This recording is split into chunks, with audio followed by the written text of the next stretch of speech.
Alright guys, so in this video we're going to connect to our MySQL database, and after that we're going to get rid of these static lines here and actually output our shouts that are now stored in our database.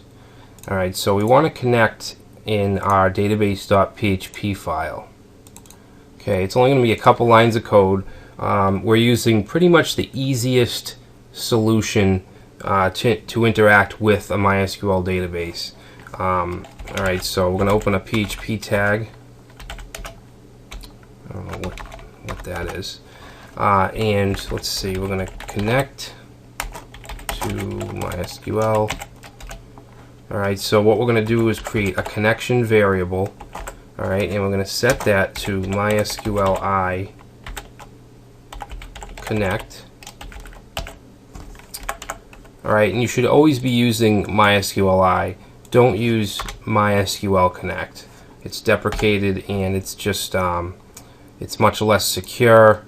It's much better to use MySQLi. If possible, it's better to use something like prepared statements or in PDO, but that's more advanced, and I don't want to get into that until after we get kind of the basics down. Alright, so this connect function takes a few parameters. Alright, so the first one is going to be the host, which is localhost most of the time. And then the username, the database username, which is root. And then the password, which I just threw in this simple password. And then we want the name of the database, which is shoutit.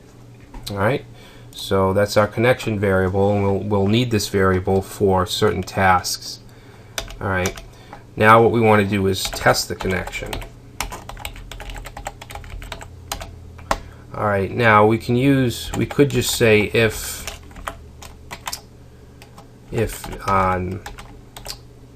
not connected. Alright, so we can just check and see if this is not, alright, if it's not true. But we can also use a useful function called MySQLi connect errno. Okay, errno, I don't know how it's pronounced, but ERRNO.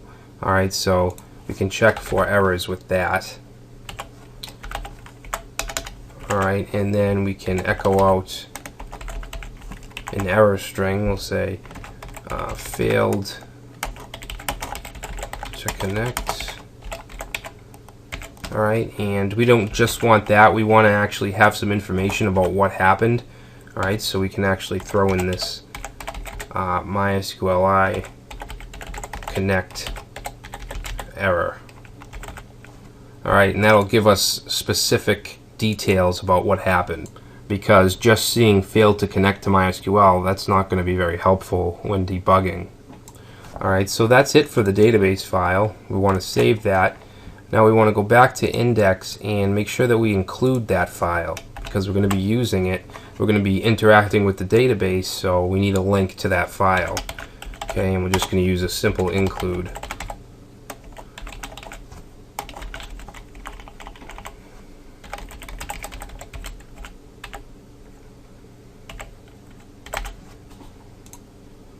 Alright, so let's go to the index file, reload.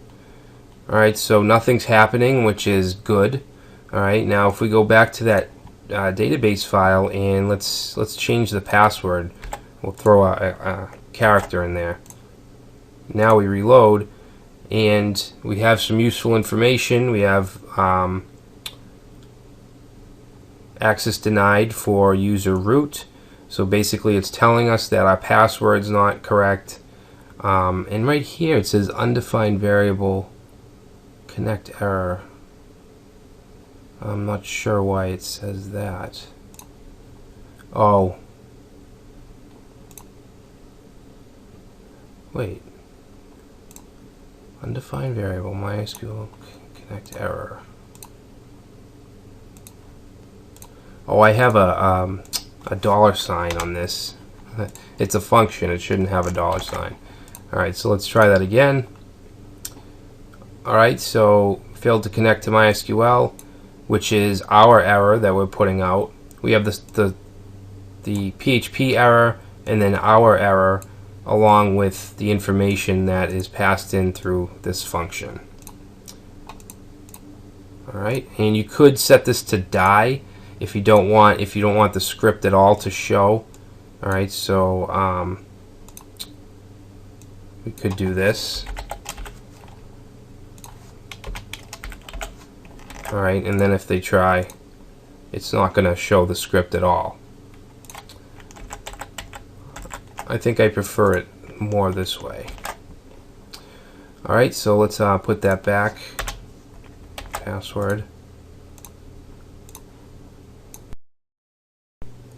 So now that we know that we're connected, we can actually we can close out database because we don't need that file anymore.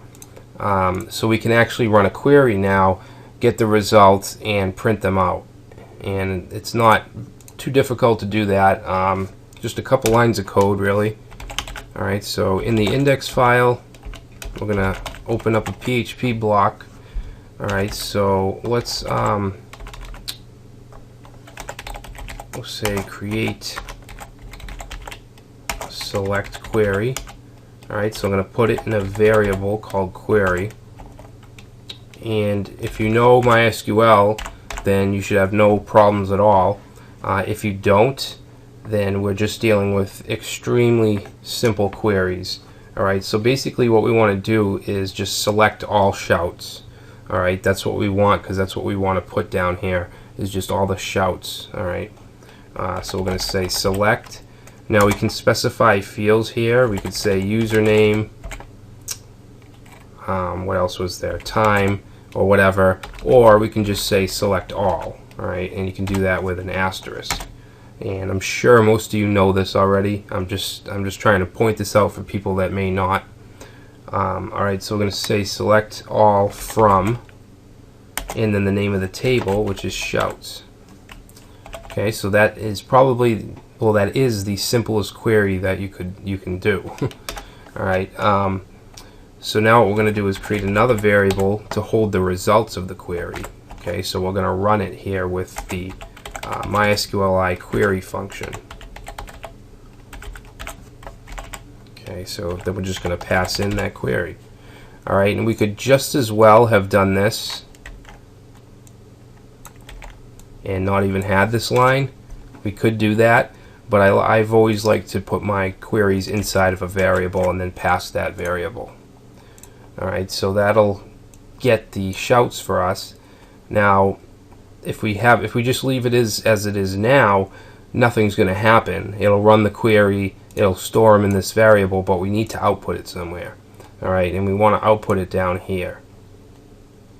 Now when you have multiple records coming back like we do, you need to create a loop, alright, and then output each row in an iteration. Okay, so we want to output list items. So right here I'm going to say PHP, and we're going to use a while loop. Okay, so we're going to say while, and I'm going to use the shorthand syntax like this.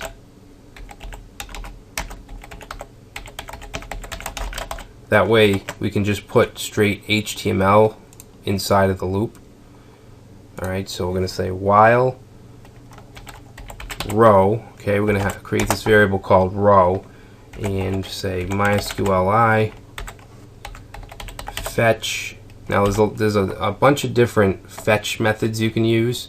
You can get an associative array or an object, things like that. We're going to use an associative array, so we're going to say fetch assoc, which is the name of the method, and we're going to pass in shouts. We're going to pass in the variable that's holding our result.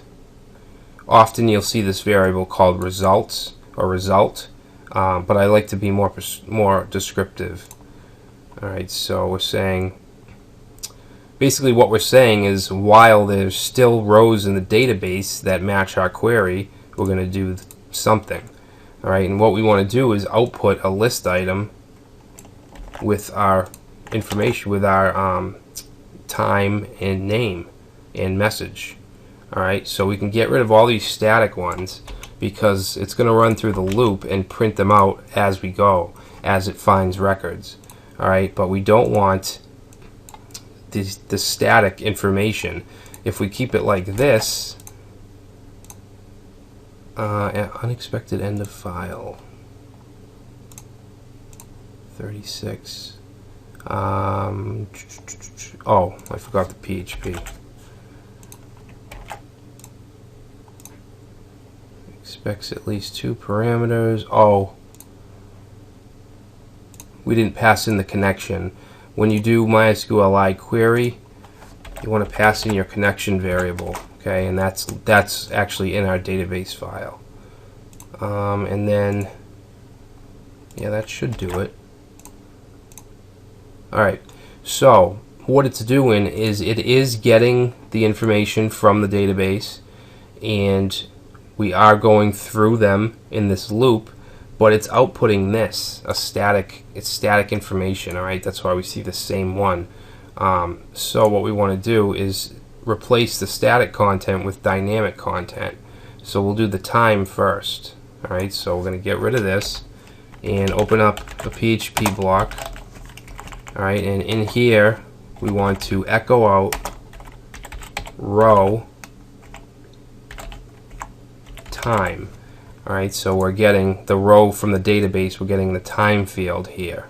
Alright, so that takes care of the time.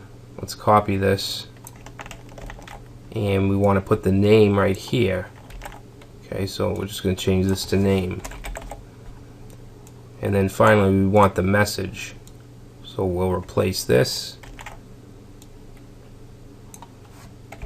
message. Alright, so that should do it. If we save it and reload. Okay, undefined index name. That's right, it's user, not name. So we want user. Alright.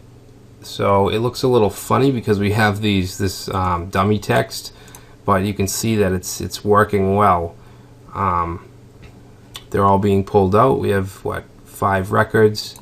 Okay, so that's coming from these 5 records.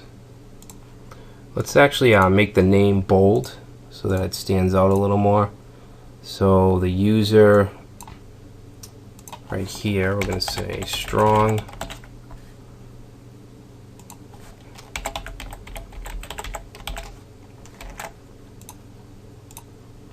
Alright, so there we go. There's our shout box. There's our shouts.